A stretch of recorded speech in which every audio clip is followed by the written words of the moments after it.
Cette année, à l'occasion du 8 mars 2017, la Confédération a souhaité pointer les incohérences des politiques publiques en matière d'égalité professionnelle, voire leur inefficacité ou même quelquefois on constate qu'elles sont contre-productives. Depuis plusieurs années, les lois s'empilent, les réglementations s'empilent, mais en réalité l'État ne se donne pas les moyens de vérifier la bonne mise en œuvre de ces lois, notamment les services de l'État n'ont plus les moyens de contrôler les entreprises au regard de leurs obligations en matière d'égalité professionnelle, obligation de négocier ou de passer des plans, voire des plans unilatéraux en matière d'égalité professionnelle. Donc là, on a véritablement une carence de l'État qui conduit à une non-mise en œuvre des lois et réglementations en la matière. S'ajoute à ça depuis quelque temps des lois qui sont contre-productives. On a la loi Rebsamen qui est venue noyer le sujet de l'égalité dans un certain nombre d'autres thèmes de négociation au travers de la négociation sur la qualité de vie au travail et l'égalité professionnelle. La loi travail, dernière en date, a rajouté encore un thème de plus, le droit à la déconnexion, un thème évidemment qui s'entend, mais qui s'ajoute à la liste. Il y en a 7 ou 8 thèmes maintenant qui diluent, qui noient en réalité le sujet.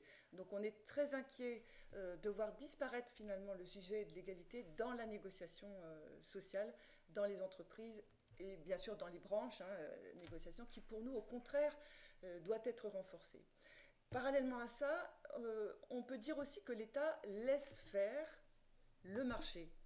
C'est-à-dire que l'État a laissé faire l'accroissement des questions de travail du dimanche, de travail de nuit, qui touchent encore plus les femmes. Les femmes sont encore plus fragilisées par ce type de conditions de travail. Les femmes sont davantage touchées, bien sûr, on le sait, par le temps partiel et ses conséquences sur l'articulation des temps de vie professionnelle et familiale. Les femmes sont davantage touchées également par les contrats courts. Et donc toute cette insécurisation du travail touche plus particulièrement les femmes. S'ajoute à ça également, c'est toujours vrai, que les femmes sont majoritairement dans des métiers moins payés. Les métiers occupés majoritairement par des femmes, comme par hasard, sont toujours moins payés que ceux occupés majoritairement par des hommes. Donc on a tous les emplois du médico-social, de l'aide à domicile, du soin, voire du secteur administratif, qui sont visiblement moins valorisés dans les rémunérations. Donc tous ces sujets sont laissés à l'abandon au profit de possibles autorégulations par les entreprises, par le marché, de volonté d'incitation par les pouvoirs publics plus que de normes et d'obligations. Donc on voit fleurir des labels, des chartes de type RSE qui sont peut-être très bien, mais pour nous ils peuvent être très bien que quand on a fait tout le reste, c'est-à-dire quand on respecte la loi et quand on a des accords de bonne qualité.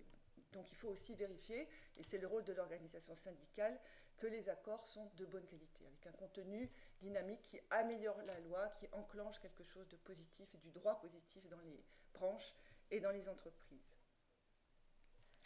Pour force ouvrière, il faut également encore avancer sur les questions de sexisme et de mixité, puisque la majorité des métiers ne sont pas mixtes, ils ne sont pas occupés à égalité par des femmes et par des hommes. Mais le gouvernement a une façon un peu tronquée d'envisager la question de la mixité, puisque pour nous, la mixité ne se règle pas en elle-même, c'est-à-dire il ne suffit pas de faire rentrer des hommes dans les métiers féminins pour une mixité digne de ce nom. Pour nous, l'égalité professionnelle, c'est l'égalité salariale, c'est-à-dire qu'il faut réévaluer les métiers occupés majoritairement par des femmes, et là, les hommes et les femmes occuperont indifféremment la majorité des métiers. Pour nous, il faut vraiment inciter, c'est vrai, à ce que les métiers soient mixtes, mais il faut accompagner cette mixité par une revalorisation des métiers sous-évalués.